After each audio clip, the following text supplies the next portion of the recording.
This was the most ambitious broadcast ever for us. We'd done double headers before with Buck Super Rugby back-to-back games. We'd done triple headers before with the Clash on the Court, wheelchair basketball, netball and basketball in the Archers Arena. But this was something else. This was another level. This was 5 separate streams.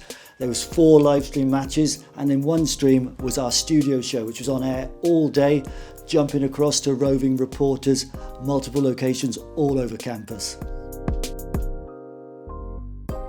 Editorially, it was the biggest thing we'd ever done. The running order was about 100 pages long. There was about 30 VTs. We probably had about 20 guests throughout the day.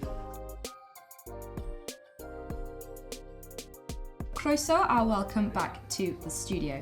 And then technically it was phenomenal, and there's a reason for that. We've got a world-class team of technicians who just create this perfect learning environment for the students so they can experience a real-world live broadcast all day long.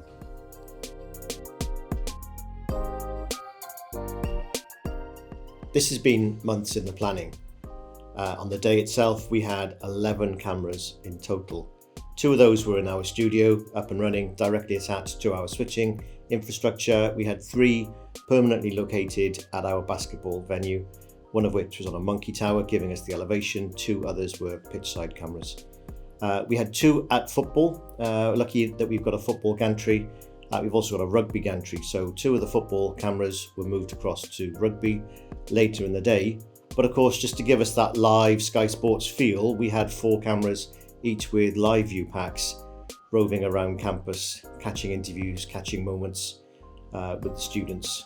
Big undertaking, lots of students on site, so health and safety considerations were something we had to take very, very seriously. We used live view, like I've said, but we also used NDI technology, the ability to send across our vast campus network video signals and ingest over long distances. Made it all come together. I think we almost poked the hornet's nest by scoring after 4 minutes, didn't we? Yeah, galvanised them into action. Yeah, possibly a little bit too early scoring about. But it was just the planning. The planning was everything.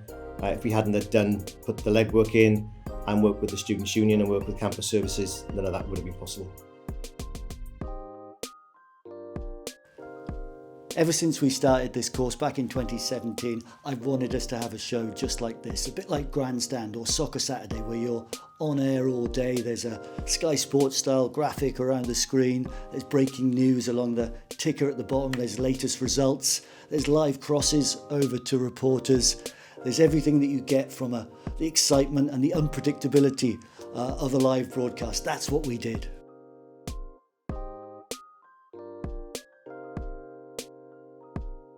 We worked with the Students' Union here to ensure that our graphics were on brand with their style. They obviously had t-shirts, they had other things printed, and if ours didn't match what they had designed, it would have looked silly. So we had to work closely with them. We came up with a template, very Sky Sports style, BT Sports, with our own little nuances just to make it our own, and that sat over our studio output. It was updated live, and that's where the magic came in, really. The Students' Union, they had enough to deal with. I'm sure they wouldn't want us ringing them every 5 minutes asking them for score updates.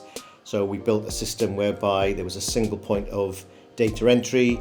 It maintained the scores for them, and we ingested that live and dynamically reflected that on our scoring.